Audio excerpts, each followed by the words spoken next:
ذرا آپ مجھے ٹھنڈے دل سے بتائیے گا، آخر اللہ تعالیٰ نے آپ کو بھی تو فہم بخشا ہے، میں آپ کو نماز پڑھانے آتا ہوں، ٹھیک ہے، اور آپ یہاں میرے پیچھے نماز پڑھتے ہیں، اگر میرے کپڑے خراب ہوں میں آپ کو نماز پڑھاؤں، ہو جائے گی؟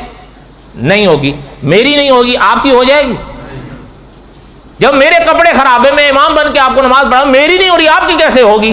اب اگلی بات مجھے ذرا یہ بتائیں دل لگتی، اول درجہ میرے عقیدے کا ہے یا میرے کپڑوں کا ہے؟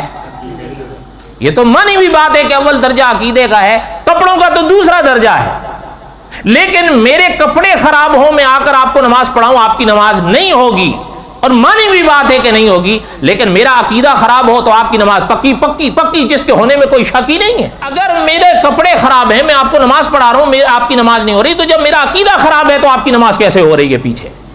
حالانکہ کپڑوں سے پہلا درجہ عقیدے کا ہے۔